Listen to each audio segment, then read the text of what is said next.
በመሰረቱ ሲወርድ ሲዋረድ ማለት ነው። ምንድነው መሰላችሁ? በግዴታ ፍቅር የሚሆን ነገር አይደለም ማለት ነው። ማርክ አሁን ቤዚን እንደዚህ ስላስፈራራሃት እንደዚህ ሽጉጥ ስለደቀንክባት ከኔ ጋር ትሆናለች ብለህ እንዳታስብ፣ የምሬን ነው። ከአንተ ጋር ልትሆን የምትችለው በፍቅር ስትይዛ፣ ሲቀጥል ደግሞ አሁን ላይ ያ ትክክለኛ ስሜቷ ካለ ምናልባት ይቅር ልትል ትችላለች እንጂ በእንደዚህ ሁኔታ ሰው ከኔ ጋር ይሆናል ማለት ይሄ ዘበት ነገር ነው የምር። እና ከአንተ ላይ ራሱ በጣም ትልቅ ሪስክ ነው እየወሰድክ ያለው። እኔ እንጃ ማንም ዝም የሚል የለም ብዬ አስባለሁ። እኛ አስቧት፣ እህትየዋ በጸባይ እንጂ በነገር ሲሆን አደገኛ ናት። ምንም ነገር ከማድረግ ወደ ኋላ አትልም። ብቻ አላቅም ከሱ ላይ ራሱ ምን እንደሚፈጠርበት። አሁን ለምን ያደረገው ነገር ትክክል አይደለም። አንደኛ ነገር እህቷ አይታለች ሽጉጥ ሲደቅንባት። እረ ጉድ ነው ዘንድሮ። ወዴት ወዴት እየሄድን ነው ወገን? ደግሞ እኮ አይዞ አይዞ የምትሉ ሰዎች፣ አረ በእናታችሁ መዘዙንም ከባዱን ችግርም የሚያሳልፈው እሱ ነው። ችግሩ የሚደርሰው ከሱ ላይ ነው፣ ከእናንተ ላይ አይደለም። ገባችሁ አይደለ? በዚህ ደግሞ ማበረታታት ምን ይሉታል? እኔ ቅርታ አድርጉልኝ፣ እንደዚህ አይነት ነገርን አላበረታታም። ሰላም ሰላም ቤተሰብ፣ እንዴት ናችሁልኝ? ደህና ናችሁ? ሰላማችሁ ይብዛ። እና ማለት ነው ባለፈው ቤዚ እንደዛ ያችን ልጅ አስራ ሰደበድባት ምን አይነት መዘዝ ነው የመጣው? እህቱ ሁና ተገኘች ማለት ነው። እና ማርክም ሳይታሰብ እንደዛ ወድቆ ተመታ። እኔ ደግሞ ለቀልድ ነው የወደቀው ብዬ ሳስብ እሱ የእውነት ተመትቶ ነበር የወደቀው። እና እንደዚህ አይነት አጋጣሚዎች አሉ። በኋላ ዋጋ የሚያስከፍላችሁን ስራ አትስሩ። እግዚአብሔርን የምሬን ነው እንዴ! በኋላ የማትወጡበት መዘዝ። አሁን ቤዚ ባለፈው እንደዛ ማርክን ልጅቷን አስራ ስታስደበድባት ማርክ ሲመታ የምር የከፋ አደጋ ደርሶበት ቢሆን አያችሁ ምን አይነት መዘዝ እንደሚመጣ። እና ማርክ ደግሞ ዛሬ ሽጉጥ ጭራሽ ደቅኖ ልጅቷን ወስዶ ክላስ አጎራት ማለት ነው። እና በአሁኑ ጊዜ እናቴ ማርክ ያልገባህ ነገር እንኳን አይደለም አድርገኸው ችግሩን ፈጥረኸው ችግር ሳትፈጥር ራሱ ዝም ብሎ ሰው ከአንተ ላይ ምስክርነት የሚወጣ ሰው ነው ያለው። እና ከባድ ነው። እኔ ህይወታችሁን አትፈልጉት የሚሆን አላቅም። ይሆን አንዳንድ ሰዎች ዝም ብላችሁ መሬት ተነስታችሁ ህይወታችሁን ለማመሰቃቀል የምጥሩት ነገር። እና ቤተሰብ ግን አንድ ነገር ልነግራችሁ ፈልጋለሁ ማለት ነው። ምክንያቱም እኔ አላቅም፣ እኔ እየደበራችሁ ምናምን እያስደበርኳችሁ እንድታዩኝ ስለማልፈልግ ነው። በዚህ አጋጣሚ ብዙ ጊዜ በቤዚና በማርኬ ቪዲዮ ስሰራ ምን እንደሚሉኝ ታውቃላችሁ? እኔ ኮሜንት እደልታለሁ። በዚህ አጋጣሚ መጥፎ ኮሜንት አላስቀምጥም። ከምሬ ነው። እንደው ከስንት አንድ ያላየሁት ኮሜንት ካልሆነ ባንዴ ነው የሆነ ነገር ሲጥሉልኝ ምንቅል ነው ማድረጋቸው ማለት ነው። ቤቴን ማግማማት አልፈልግም በእርኩስ በሆነ ኮሜንት። እና ምንድነው መሰላችሁ? አታሽቃብጭ፣ አሽቃባጭ፣ አታለቅልቂ፣ ምን አገባሽ አንቺ፣ ምን ይመለከት፣ በጣም ብዙ ነገሮችን ይጻፉልኛል። እና እንደነገርኳችሁን ያላስቀምጥም ማለት ነው። ምንድነው ማርክን የወቀስኩ ስለሚመስላችሁና እኔ ማርክን እየወቀስኩ አይደለም። ስንቴ ልንገራችሁ? ከምሬ እኮ ነው። ማርኬን እየወቀስኩ ከመሰላችሁ እኔን ያለ ማየት መብታችሁ ነው፣ ግዴታ የለባችሁም እኔን የማየት። ማንም እንደኝ ራሱ አልፈልግም። እና ጥፋትን መናገርና ማርክን መውቀስ ማለት መለየት ይገባችኋል። አንድ አይደለም እኮ። በምንድን ነው እኔ የወቀስኩት? ማርክን ባደረገው ነገር እኮ ነው። እሺ አሁን ቤዚን እኔ አልፈልግሽም፣ በቃ የራሴ ህይወት ልጀምር ነው። እንደውም እኮ ተናገር አይደል?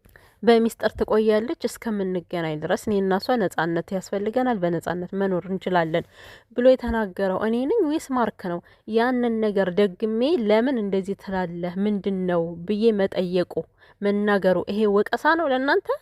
ጉድ እኮ ነው። እንዴት ነው የምታስቡት ግን? እኔ የማስደብራችሁ ከሆነ ያለ ማየት መብታችሁ ነው። በቃ ፈቅጄላችኋለሁ።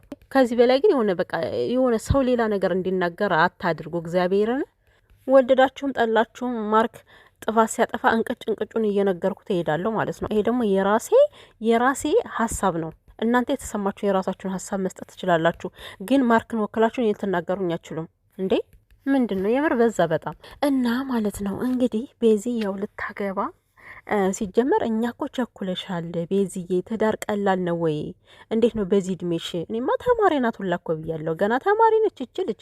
በዚህ እድሜ እንዴት ነው ትዳር የሚሆነው ብዬ ብዙ ጊዜ ከአንድም ሁለት ጊዜ ቪዲዮ ሰርቻለሁኝ እኮ። ግን እኔ ፍላጎቷ ምን እንደሆነ አልገባኝም። እና ከሆነ ብዬ ዝም ብዬ ቪዲዮ እየሰራው ነበረ ማለት ነው። ብዙ ጊዜ እኮ ተናገርኩ። ማርክን ለማስቀናት ብለሽ ከሆነ ተናደሽ ከሆነ መዘዙ ካንቺ ላይ ነው የሚመጣው። ትክክል አይደለም። የምር የእሱ ፍቅር ካልወጣልሽ እንዴት ነው ትዳር ምጀምሪ ብዬ በጣም በተደጋጋሚ እየተናገርኩ ነው ማለት ነው። ግን እኔ እንጃ፣ እኔ ምንሆን አታዳምጡም። ትኩረት የምታደርጉት ከማርክ ላይ ነው። ማርክ እንዲነካ የማትፈልጉ ሰዎች ግን ግርም ነው የምትሉኝ። እንዴ እነካዋለሁ፣ እግዚአብሔርን ስላልዘረጠጥኩት ነው እንዴ? በደንብ አድርጌ ነው የምነካው። አይገርማችሁም? ጥፋት ካየሁበት በደንብ ነዋ።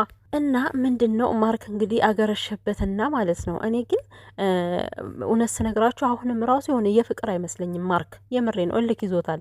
በቃ አልፈልግም ብላው ሂዳ ልታገባ ስለሆነ እልክ የያዘው ሁላ እየመሰለኝ ነው ማለት ነው። ምክንያቱም ይሄ ልጅ ኦልሬዲ የተናገረ ሰው ነው አይደለ? እኔ አልፈልግሽም ሂጂልኝ ብሎ የሸኛት ሰው ናት አይደለ? አሁን ምን ለማለት ፈልገ ነው ግን ማርክ?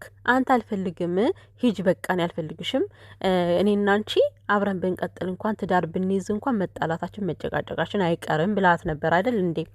አሁን እንደዚህ ያልካትን ሴት እንኳን አይደለም ሰው ጅብስ ብታገባ ቆይ ይመለከታል? አንተን አይመለከትም እኮ እንደ እውነቱ ስንሄድ ማለት ነው። የምሬን ነው።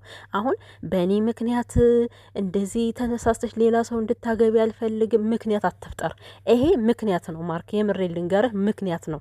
ትክክለኛ ፍቅር ከሆነ እየተከራከርግበት ያለው ጥሩ ነው። ግን በእኔ ምክንያት እንድታገቢ አልፈልግም ምናምን የምትለው ቃል ለእኔ እንደ ምክንያት እየተጠቀምኳት እየመሰለኝ ነው። ታግባ ማንንም አልፈልግም ብላት እስከሄደች ድረስ ታግባ ማንንም ማለት ነው። እሺ ይህ ሁሉ ነገር እያለ ያለ እሷ መኖር አልችልም እሞታለሁ ብለህ የምታስብ ከሆነ ለምንድን ነው በደንብ አድርገህ ማትይዛት? እሺ እሷም እኮ ታጠፋለች። ግን ደግሞ የሆነ አሁን እሷ ይቅርታ ስትጠየቅ ባለፈው ብቻ ነው ድርቅ ያለችው እንጂ ሁሌም እኮ ተለል ብላ ነው ይቅርታ የምታደርግልህ። ለምን አንተ በስነ ስርዓቱ አትይዛትም? እኔ እኮ አሁን እንደዚህ መልሳት ራሱ እውነት ተፋቅራችሁ የድሯችሁ ፍቅራችሁ ተመልሶ በጣም ነው ደስ የሚለኝ። ችግር ምንድን ነው ማርክ? ያገረሽባል። በቃ ከመሀል ላይ መተዶል ትልና በቃ አልፈልግሽም ውጭልኝ ምናምን ብለህ ትገፈታትራታለህ ማለት ነው።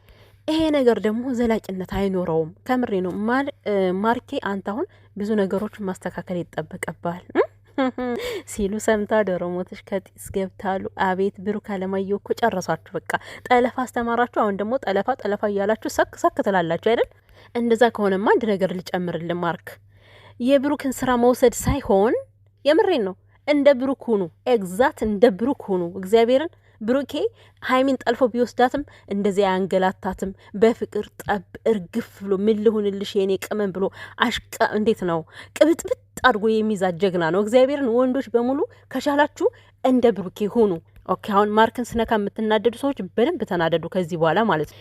ማርክ ልንገር፣ ቤዚ ካንተ መውጣት የሌለባት ልጅ ናት ብዬ ተናግሬያለሁ። በጣም ምርጥ እንቁ የሆነች ሴት እግዚአብሔርን ለትዳር የምትሆን ትዳር ውስጥ ብትገቡም እንኳን ማለት ነው ትዳሯን አክባሪ በጣም ቆንጆ ትዳሯን አሳምራ የምትይዝ ሴት ናት። እችን ሴት ደግሞ በመገላመጥ ሂጅልኝ ውጭልኝ በማለት አይደለም አሳምሮ በመያዝ ነው ካንተ ጋር ልታቆያት የምትችለው። ሲሰጣችሁ አያያዝ አትችሉ፣ ስትለቀቁ ደግሞ በቃ ያዙኝ ልቀቁኝ ነው የምትሉት ማለት ነው። እኔ ላወዳድራችሁ ፈልጌ አይደለም ባይዘው ምን ላድርግ እንግዲህ እኔ ብሩኬ ይለይብኛል። ለዛ ነው እኮ በቃ ለሴት ልጅ ክብር ያለው ወንድ እኔ ሙቼ ነው የምወደው። በስመአብ እግዚአብሔርን ሴት ልጅ ክብር ትፈልጋለች፣ እንደዚህ መመናጨቅ አይደለም። ሀይሚና ብሩኬ በጣም ብዙ ጊዜ ተጣልተዋል አይደል? ዛሬማ እንቅጭ ነው የምነግራችሁ። አይገርማችሁ? ብሩኬ አንዲት አጸያፊ ቃላት ተናግሮ አያውቅም በስነ ስርዓቱ። ሁልጊዜ ሀይሚ እንለያይ ስትለው ብሩኬ ደግሞ እሷን ወደ እሱ ለማቅረብ የሚታትር ጀግና ነው። ስለዚህ ወንዶች እንደዚህ ሁኑ። ከታች ደግሞ የምታሽቃብጡ አይዞ ጀግና የምትሉ ማለት ነው። ሴትን ልጅ በሽጉጥ አስፈራርቶ መውሰድ ማለት ጀግንነት አይደለም። ይልቁኑ ከማርኬ ጋር ችግር እንደሚፈጠርበት ማሰብ አለባችሁ። መጥፎ ነገር ለምንድን ነው የምታበረታቱት?